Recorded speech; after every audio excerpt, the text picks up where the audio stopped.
Welcome, wrestling fans, to the PW Fan. The PW Fan is a pro wrestling podcast created by fans for fans, and we appreciate you joining us for episode 36. I am your host, the old school wrestling fan, collector, barber, and musician, Talk Wrestling, Tim Gilbert. And I'm your host, the architect of pro wrestling podcasts, and your favorite Funko Pop collector, Andy. I'm also your host, the No Selling Wrestling Indie fan and football lover, Jeremy. Okay, everybody, today we're going to be talking about Sasha and Naomi walking out, the WWE Tag Team title unifications. We're going to be doing double or nothing predictions and more. But before we do that, please, guys, head on over to our YouTube channel by searching the PW Fan, where we have our full catalog of shows, including lots of video content. For merch, please go to prowrestlingtees.com/the PW Fan for our pocket logo tee. All right, well, now that that's all out of the way, Andy, why don't you start us off, man? Let's start with the big story of the week, and that's Sasha and Naomi walking out of Raw. So what do we know about this? What do we know? Reasons? Okay, I'll tell you what I know, and then we'll go from there. Because a little bit has come out day by day, and I just keep reading up on it. So there was supposed to be a six-pack challenge on Raw. Winner was supposed to face Bianca Belair at Hell in a Cell. Apparently, Naomi was supposed to win it. But obviously, the plans are going to probably be for her to lose at Hell in a Cell. And I think Sasha was supposed to end up being Ronda's opponent for the pay-per-view as well, and she would lose. So I had read that one thing, it's like you're going to have both your tag team champions lose at the pay-per-view, and then that went down a road of like, they don't respect the tag team titles and stuff like that. So you guys pile on, if anything, with that. Does that basically summarize it? They ended up going to John Laurinaitis' office, put the belts on his desk, and they walked out of Raw, which is a big no-no. I mean, you can complain and stuff, but you still got to do the job in WWE, and in WWE, walking out of a show is a big no-no. It's you'll get fined.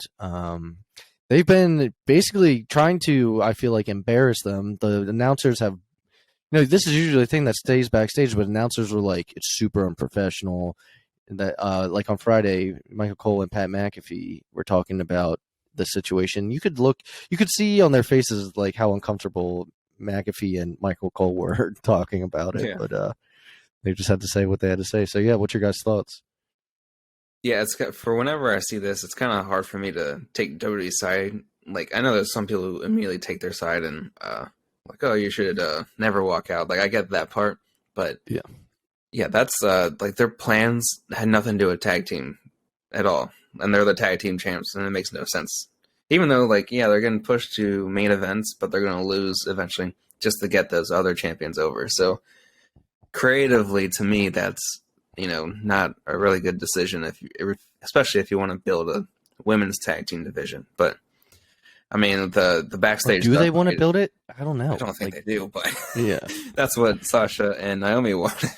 Well, you got to think, like, last time Sasha Banks went away, before this, it was when she was a tag team champion with Bayley, and then they lost, and then she was like, kind of did a very similar thing. Yeah, I don't know. I don't know what the repercussions. They took them off of the intro. They replaced them with Cody Rhodes and Rhea Ripley in the WWE Forever intro thing. Yeah. And I know they are suspended indefinitely. But I'll just say one last thing. It's like how WWE is going about it right now, especially with that written letter, which they sent out immediately after Raw, I think it was, or during it. Yeah, they made it like super public, which is usually like a and behind the scenes thing. People were saying they didn't ask for it. Usually you reach out to WWE for like, hey, do you have a statement on this? WWE just sent it to them. Like, here's our statement on this, what happened. And for them to say, like, it's a scripted TV show and we apologize for not delivering what we promised. I'm like, well, you do that most of the time anyways when you advertise a match and change it. So, yeah. What do you think? How about you, Tim? What's your thoughts? I have a couple thoughts on it.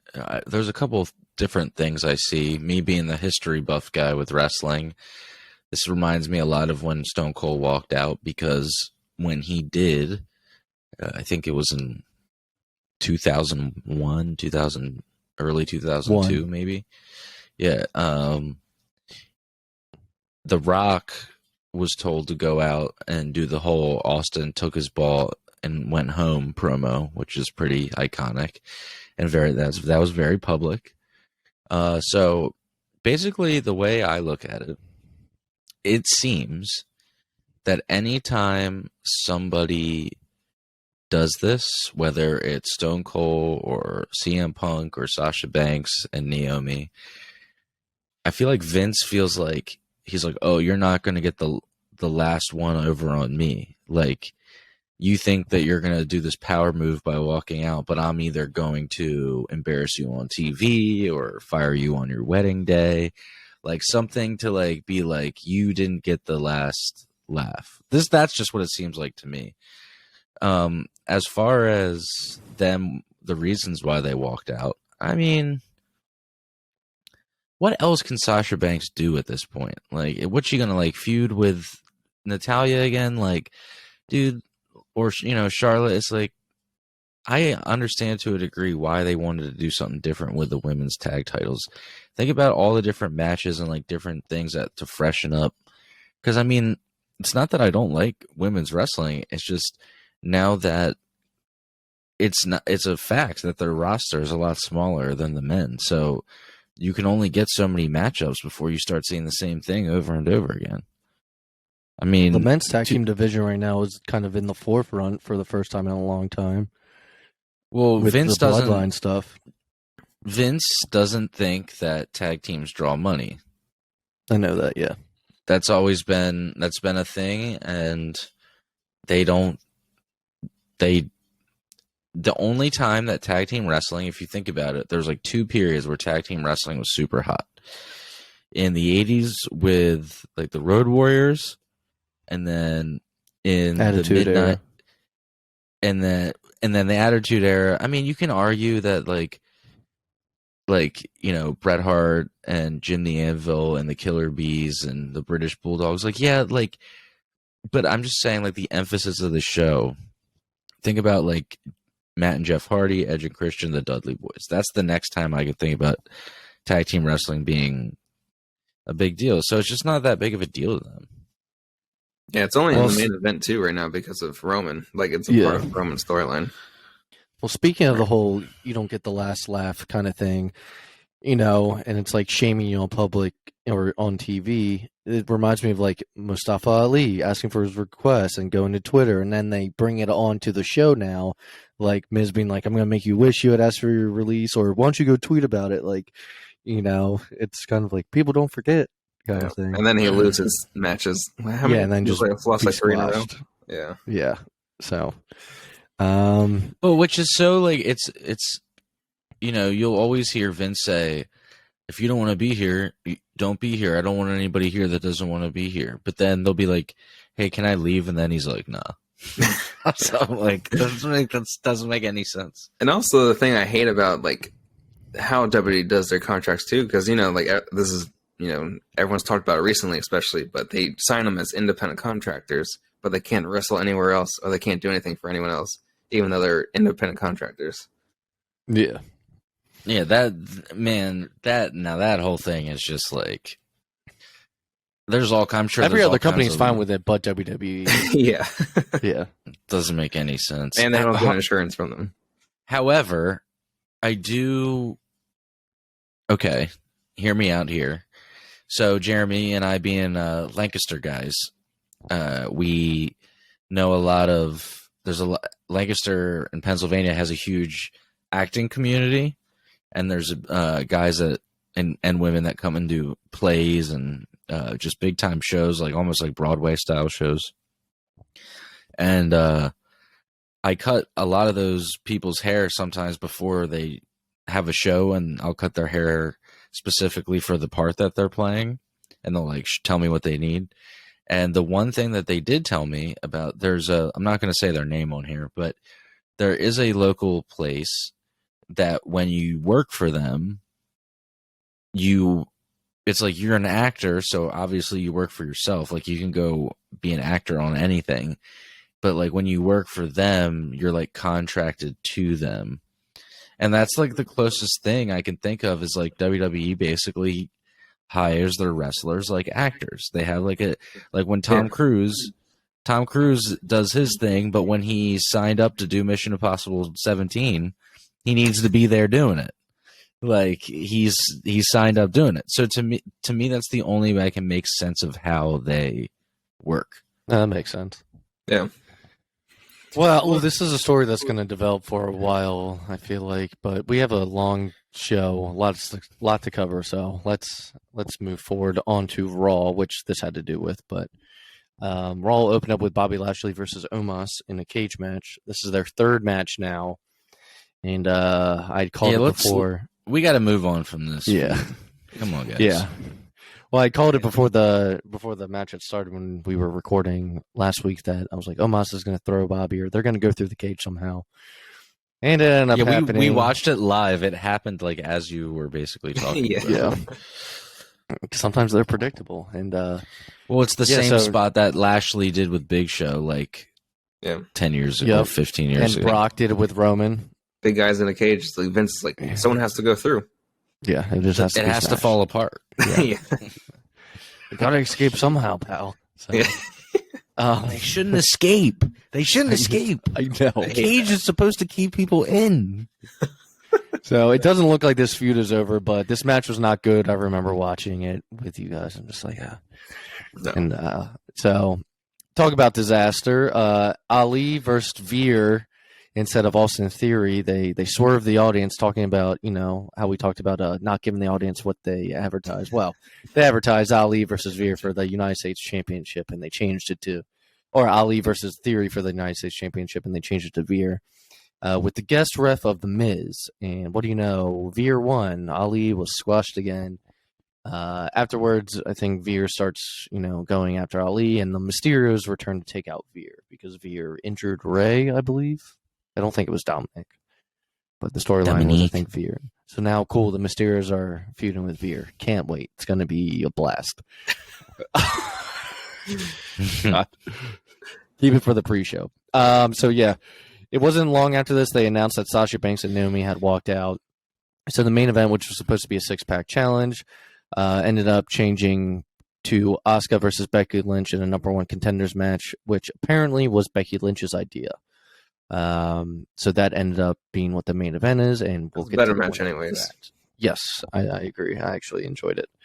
And the ending, was what it was, but it we'll talk about it. There was a Judgment Day segment. Sorry, the Judgment Day. And basically Edge's whole point was AJ and Finn can join or keep fighting them. And if you're on Instagram, Edge has just been posting a random superstar every day, trying to swerve people of who it's been or who the fourth member could be. They've posted AJ, they've posted Finn, Ciampa. It can't be Ciampa because he's bald. He doesn't have the haircut. So this is true. Yeah, yes. he needs an undercut. Who has an undercut? God, I don't. Who? Can you guys think of anyone else that, while I bring it up, that Edge has posted about or tried to? Yeah, I saw on Twitter. It's going to be somebody with an undercut. Liv Morgan, he took a or uploaded a picture of Corey Graves. Yeah, Corey Graves. Yeah, dude, that's going to be him. It's going to be Corey Graves. He has it already. He has the undercut. He's got tattoos. He's in. And he even posted. Didn't Corey Graves said he wants to wrestle again, right? He does, but he's cleared now. Yeah. They also posted Paige, so it seems all these darker characters. Paige could work too. For the most part, but it's definitely not going to be Paige. No, it's not. Dude, Paige makes so much money. She just chills on Twitch and like lives in a mansion. I think that it's still going to be the whole rumor of Finn turning on AJ, and I can't they let this run a little bit. I don't know. But speaking of them, AJ and Finn had their first match together as a team. Against Los Tharios, which is Humberto Carrillo, and his cousin Angel Garza, which I think they just call Angel now. They had Liv Morgan at ringside, so this is, kind of a little group that they've put together now to feud with the Judgment Day. I liked AJ and Finn as a team, though. Of course, they won. And at the end, Liv and AJ and Finn all do a three-way two-sweet in the ring. And I don't know. 3-way too sweet. And Yeah, I don't know if Liv Morgan. When she did it, I was like, I don't know if she knew about doing it because she looked like genuinely like hyped to do it. But I wish we had sound clips so I could play the one from the what was that Mean Girls where he's like, she doesn't even go here. Yeah. So I mean, I hope they milk this whole AJ and Finn thing, but I don't think they're gonna.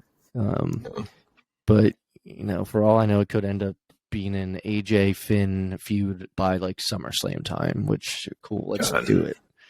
Let's do it again. Let's go. Do it again. The last time it was kind of impromptu. It wasn't really. And AJ had apparently been up for like 48 hours on a flight, and he had to go from like South America back to the United States, and he still crushed it in that match. But yeah, moving on, the DNA test results are in for Ezekiel. Ezekiel's DNA was taken from a cup, and it was compared with hair from Elias's guitar case. And it turns out the sample was contaminated by barbecue sauce because of Otis. Kevin Owens reads the results backstage with Gable and Otis, and he looks at they all both look over at Otis, and Otis is just like he was like sorry, apologizing.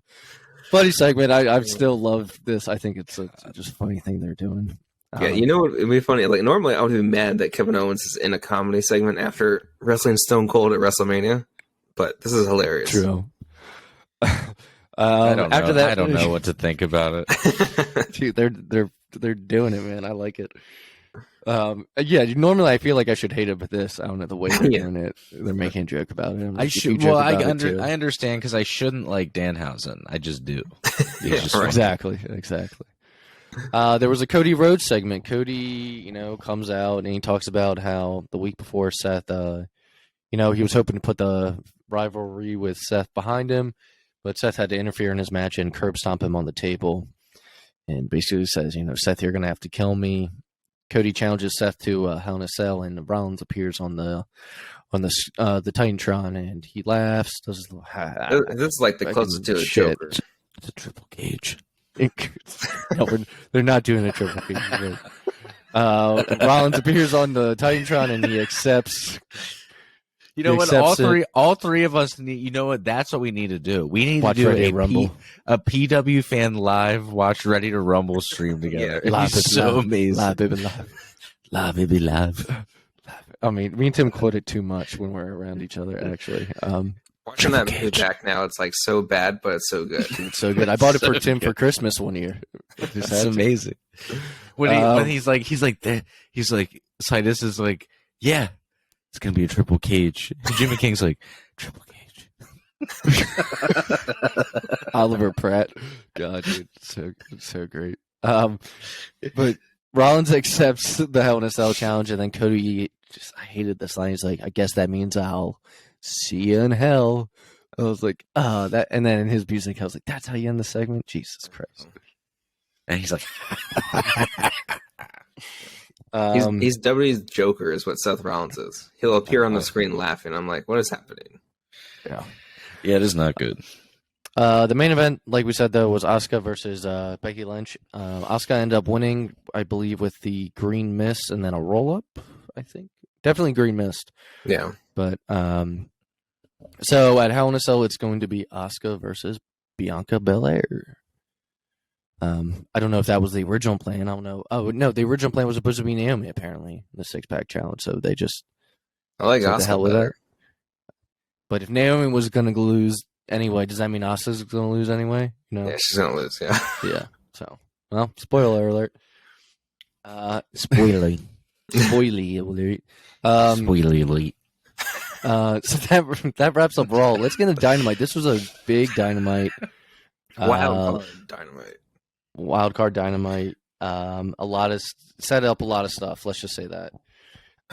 It opened up with Samoa Joe versus the Wild Triple Cage. Mean Gene, you think I'm sexy? Yeah, I think you're sexy. Yeah, I really, really do. All right, anyway. All right, it opened up with Samoa Joe versus the Joker. Well, can I ask when you guys saw this come across and it said John, I said Johnny Elite, but did you think it was the other Johnny? I thought it was Gargano. Yeah, so did I. I thought it was Gargano. And I think the crowd maybe thought it was Gargano at first, too. And that's why they popped so hard. Yeah. But, yeah, so Samoa Joe versus the Joker. He got somebody else's pop. Yeah. In the Owen Hart Tournament. The Joker ended up beating Johnny Elite, a.k.a. John Morrison, a.k.a. Johnny Mundo, Johnny Impact. A.k.a. Johnny Nitro. Johnny Nitro was the original. John Morrison. I enjoyed the match. He got a really good pop. Again, we don't know if that was a mistaken pop or not. But besides his 450 splash botch, I liked the match. I don't like his new gear. I don't like it. The pants are the same. No, it's not. They look weird. Go back to the old ones. Just saying. Could also be the fact that he's like, what, 40-ish, whatever he is. True. I don't know why. Like wearing Ed Hardy. I know, but like, how come like all of a sudden when someone's like 40, they're like, all right, I need baggy gear. I'm like, dude, no, you don't. You don't need baggy. Oh, is that what it is? Is the pants are baggy? It was like baggy. I was like, oh. Well, Johnny Drip, you know. Everything. Johnny I Drip know. Drip. It doesn't make any sense. He has like baggy pants on it. He's His rocking hair like isn't so stupid anymore. He's rocking like the Shawn Michaels like later like career when he like had the baggy pants. Oh yeah. Tim, what do you think about his hair? You have to get analysis from a professional. Johnny Mundo's? Yeah. I mean, his hair's always okay. He's Johnny Mundo. It's better than the drip when you had drip on his hair. No, I didn't like that. That was terrible. No, yeah. Winner was Samoa Joe, and afterwards Saddam Singh and Jay Lethal attacked, and then Trent, Chuck, and Rocky Romero came out to help. Why? I don't know, but because later on the night, because Tony was like, "Damn, I feel bad. They need something to do." Well, later in the night, we'll find out that Trent and Rocky Romero, Roppongi Vice, is back together. So, is best friends done? I don't know. But what was the point of having the Young Bucks versus Roppongi Vice one last time? Like that was their last match together. I guess when Orange Cassidy's hurt or something, just it all gives to the shit. So he held them together. Yeah, apparently. So Samoa Joe is moving on in the tournament. Then we had an amazing match: Hangman Adam Page versus, and I know I'm going to fuck this up, versus Konosuke. I want to say Takeshita, but yeah, okay. Jeremy, re-say it just for everybody at home. No, I think that's what it is. I don't know either. Jeremy's like, I'm not saying it. It reads like Konosuke take shita, but it's I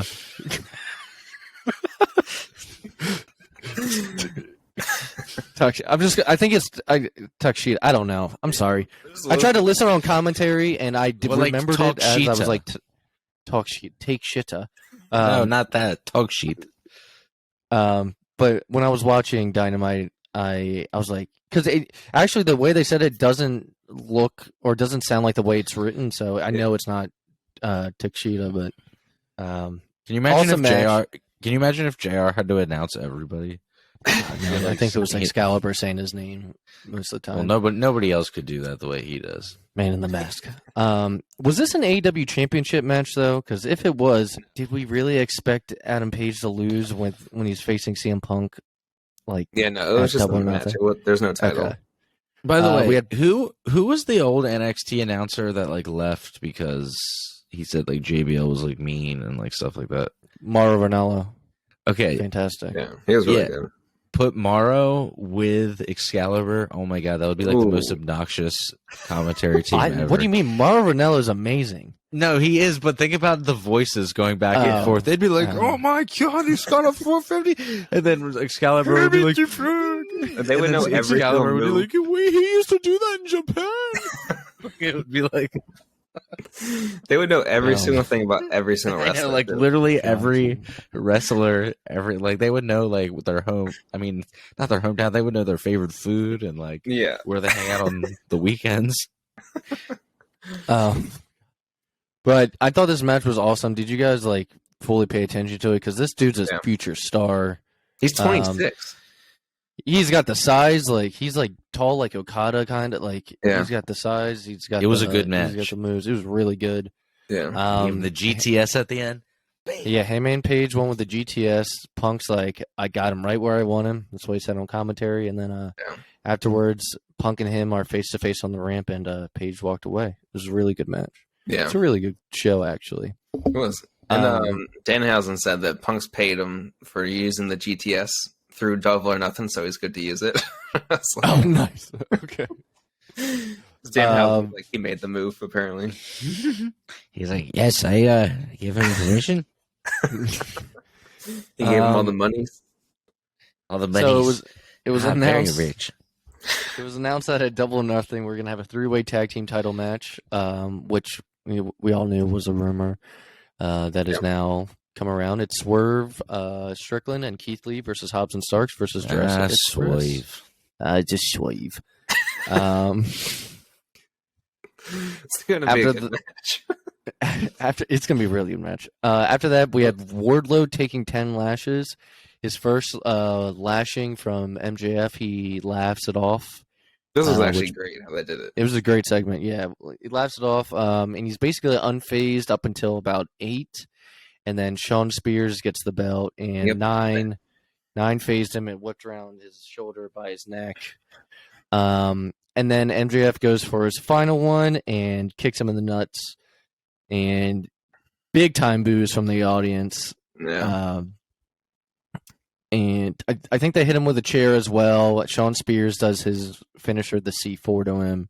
And then MJF hit him with the ring. The C4? That's the energy drink I drink every day. Not a sponsor. See, you and Shawn Spears have something in common. All right. I'm exclusively a Red Bull man now. But this was a good segment. I thought it was done very well. With how Wardlow was selling it, but man, it made MJF be even more of a heel for a little bit than he already was. When they were doing this, I was like, hopefully they don't do it the way like Cody did it, because Cody was like crying. And it was like so dramatic. Yeah, I'm like Wardlow was like laughing off, like and he had welts. He was like hitting him hard shit, but he was. And then Brandy comes running down. She's like, "Baby," and she's like holding his hands on the ramp. Oh my god, she's like, "It's okay," and Dustin's there, like, "So you got it, bro." Freaking pandemic era AEW. That was before. Oh, that was right before. That's right, because that cage match was pre-pandemic. Speaking of that, we're about to talk coming up here shortly. We're going to talk about, we were talking about that, who doesn't want to do Jericho's stupid ideas. I can't wait to talk about it. Yes, and then they actually brought it up in a promo. It was so funny. So before we get to that, right before that, we had Kyle O'Reilly versus Ray Phoenix, Owen Hart Tournament qualifier. Great match. Kyle O'Reilly ended up winning, which we'll talk about where that goes after this main event.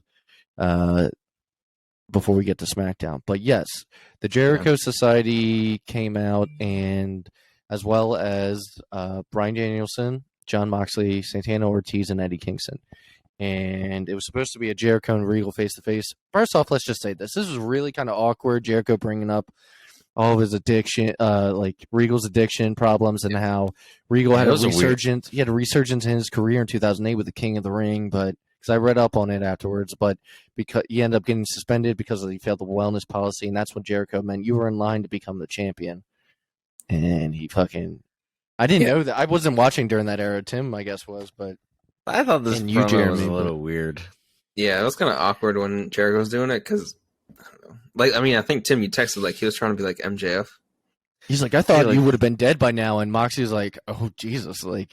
And then they threw Moxley in there. There's like, maybe you can go to rehab and join Moxley or something in rehab. Which I know that's like Moxley probably had to like say it was cool. Yeah, it just seems like it's like kind of fresh, like be like making fun of it.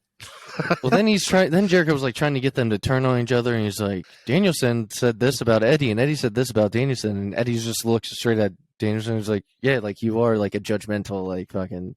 Yeah, he's like a prick or something. Yeah. And they're like, because when they say what they said, Eddie lady like looks over and they paint on Eddie. Eddie's like, yeah, right. Yeah. Danielson apparently called him lazy, and like I don't know, like he's like, yeah, You are.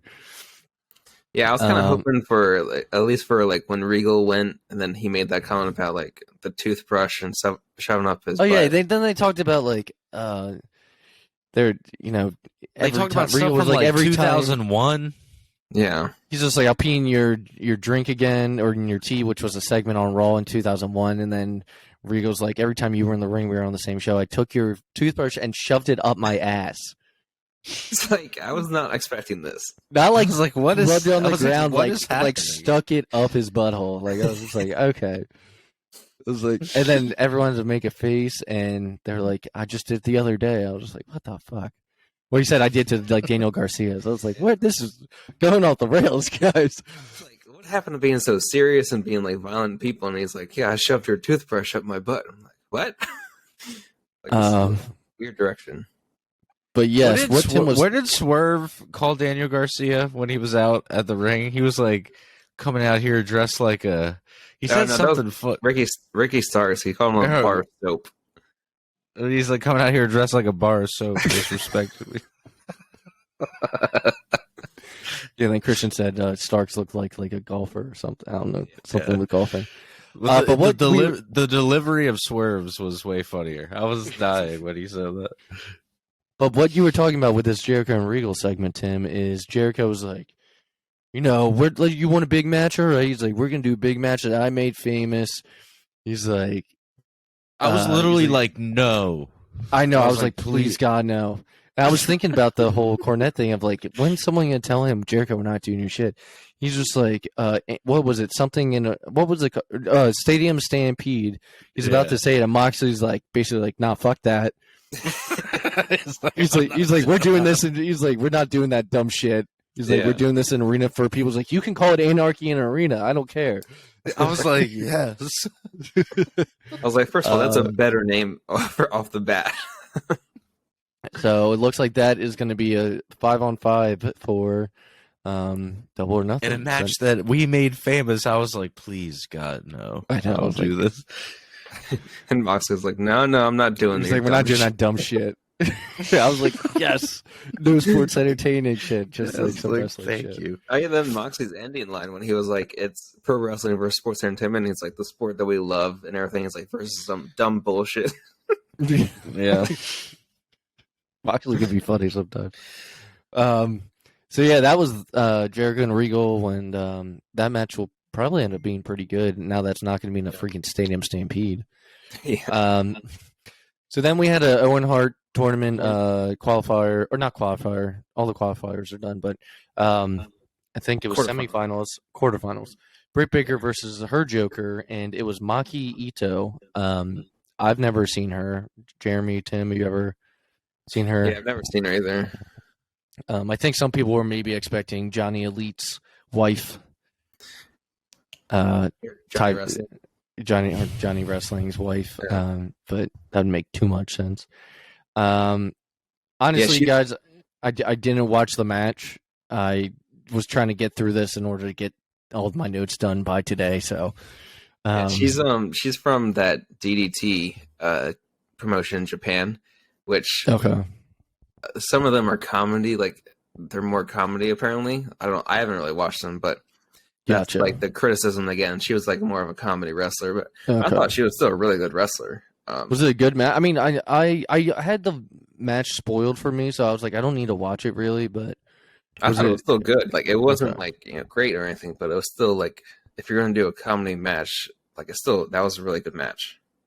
Like she has this like falling headbutt that she literally just like stands up and just falls over and headbutts for Britt Baker on the ground.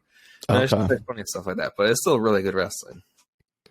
Well, Britt Baker has moved on in the tournament. I don't know who's left in her tournament. I know in the women's tournament. I know Toni Storm. And we'll get to Rampage. Someone moved forward in that as well. But the main event of the Dynamite was Jeff Hardy versus Adam Cole, this was a quarterfinal as well for the Owen Hart Tournament. Winner was Adam Cole. The match was like 10 minutes long. I was going to say they started this match at like 10 minutes left. It was pretty late. Yeah, there was only like 10 minutes left, and afterwards, it looks like we're getting the Bucks versus the Hardys, which will get announced later. But yeah, The Bucks come in afterwards and act like they're going to super kick the Hardy Boys, but then Adam Cole attacked them from behind, I believe, and they do end up getting beaten up anyway. I hope there's more build for the Hardys and Bucks on Wednesday. One more week, man. One more week to do it. And I feel like it should have a bigger build. Just these two teams of brothers, but that wraps up Dynamite. Lots of Owen Hart Tournament stuff, lots of stuff that's set up for Double or Nothing. Let's get into SmackDown, though. SmackDown. LA Knight from NXT 2.0 has been doing a lot of Saturday night main event stuff. Before he had Night Modeling Agency, now it's something else because they have changed LA Knight, who used to be Eli Drake in Impact, and LA Knight in NXT. Now he is Max Dupree. And he also has an agency now. And I like the LA Knight name. I do too. It's a cool name. It has to be a three-parter. Eli Drake, LA Knight, Max Dupree. Because that's how he says it when he comes out. He's So it has to be a three-parter, but looks like they just changed it up. You know, even though NXT is under the WWE umbrella, he had got to change the name. It's not like LA's his first name. It's not like Knight's his last name. So I don't know the logic behind it, but if you didn't like LA Knight, you shouldn't have made it in the first place. That's all I'm saying. He had a backstage segment with Adam Pearce earlier on the show.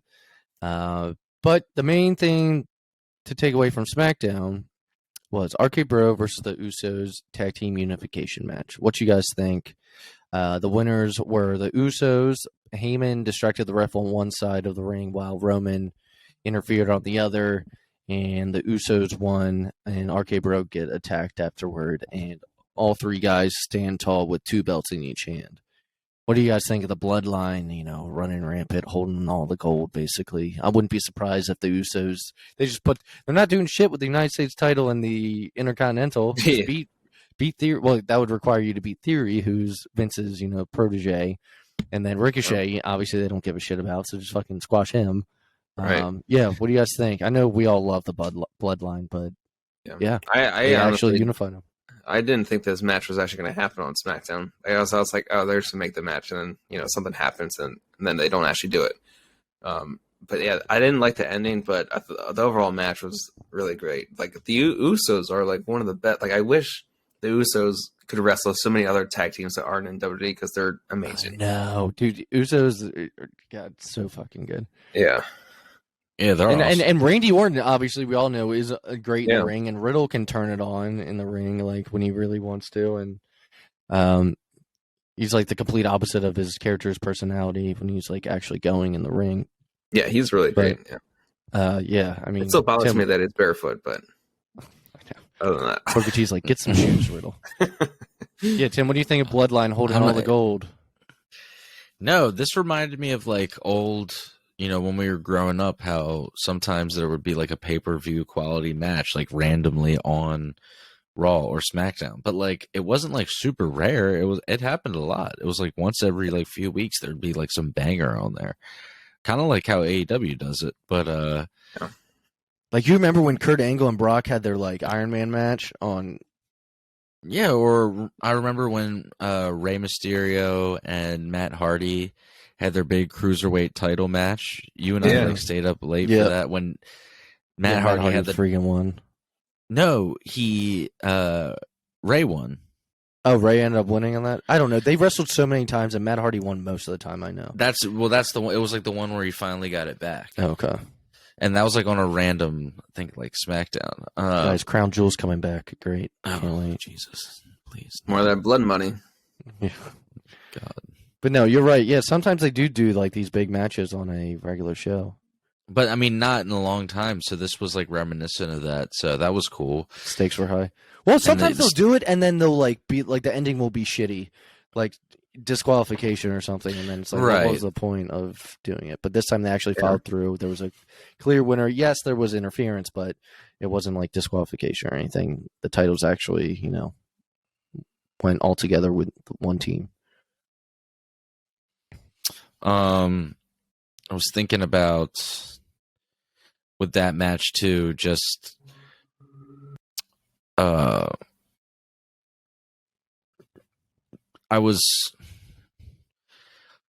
not sure that they were going to actually win the titles on the show, but the fact that they did is pretty crazy. Yeah, I remember freaking AJ beat Ginger for the title on a house show one time. Ginger. Ginger. Don't bring up those days. Yeah. Made him the champ to boost the India market, which didn't do shit. And they gave it to AJ because AJ versus Brock at Survivor Series is a better match than Jinder versus Brock. I mean, it did turn out to be a great match. Yeah, I love that match. Dude, I don't know what you guys are talking about. Jinder is sick. He's the modern day Maharaja. Name one match. Tim saw the Punjabi prison match with Randy against Randy Orton in the Punjabi prison. I was there. Look, I got the pay-per-view chair right here. So he's sitting in. Battleground. 2017. Tim comes back. The only good match on that card was Kevin Owens versus AJ United States Championship match. And AJ lost. Yeah, and AJ freaking lost. Let's move on to Rampage, guys.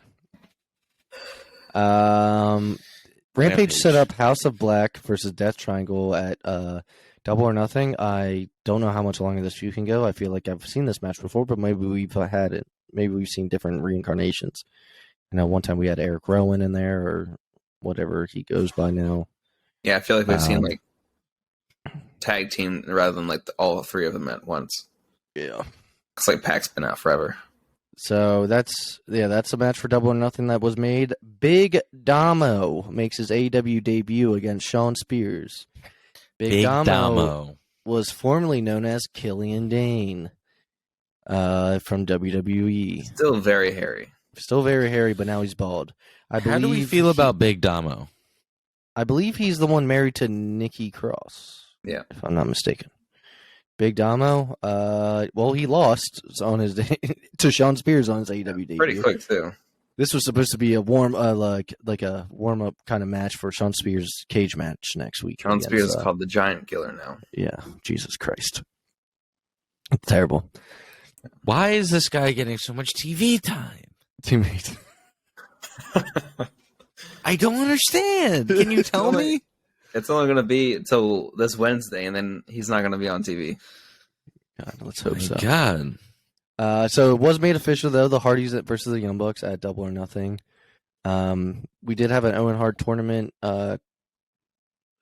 quarterfinals, I believe. It was Red Velvet versus Chris Statlander, who had replaced Hikaru Shida. Winner was Chris Statlander.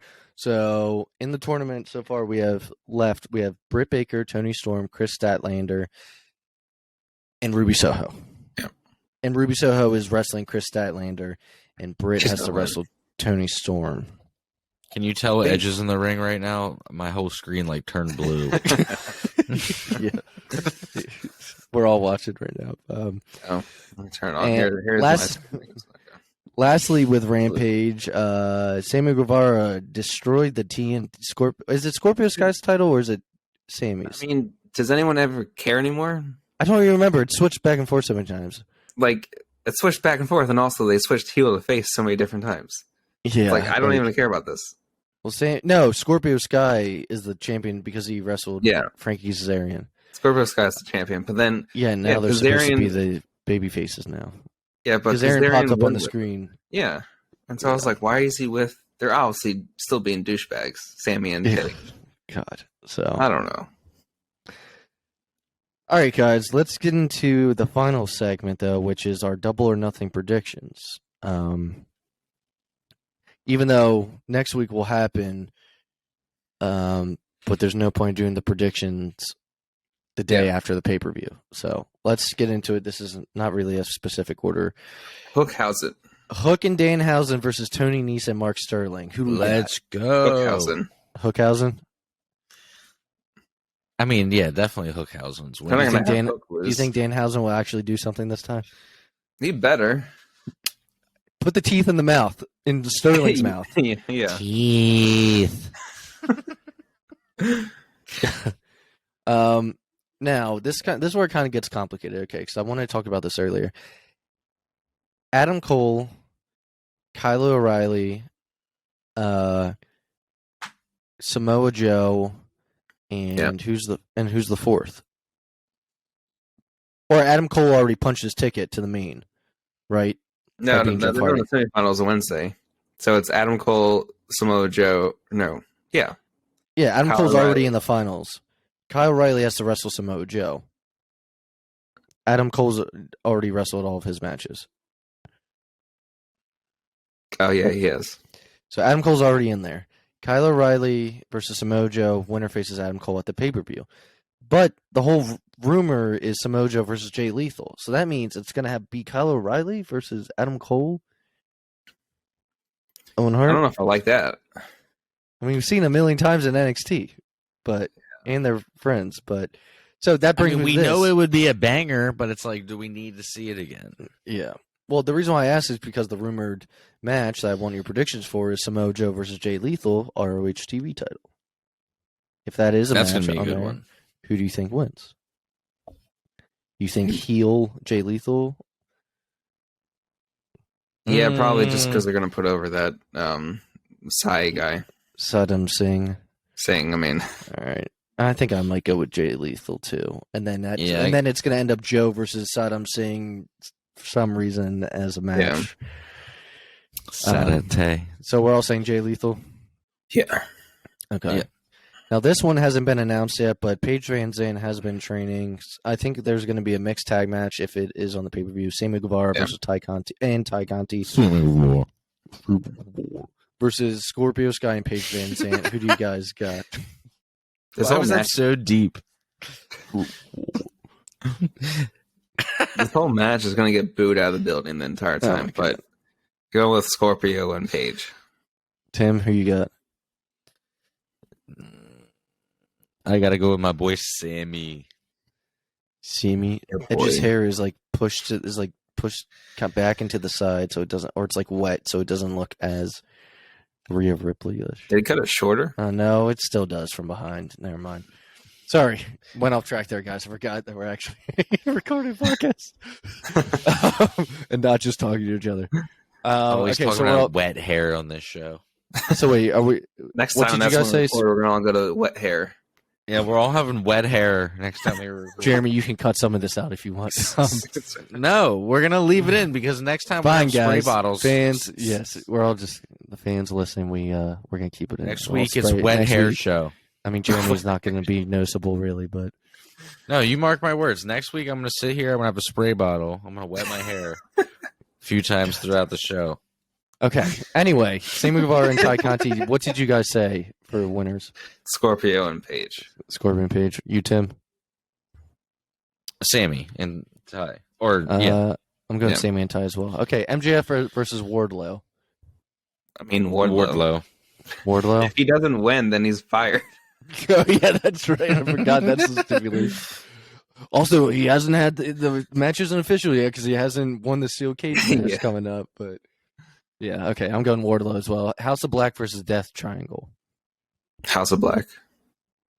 House of Black. Also, again, this means that Ray Phoenix already lost to Kyle O'Reilly. Never mind. I was gonna say it means Ray Phoenix would have to lose in order if this match was gonna happen. I should say House of Black, the better version of the Judgment Day. Yeah. I'm doing House of Black too. All right, Jericho Appreciation Society versus Blackpool Combat Club, Eddie Kingston, Santana Ortiz. Do they put over Jericho Appreciation Society? This is the one that I feel like they're going to. I'm going to hate it so much. I'm going with JAS. How about you, Tim?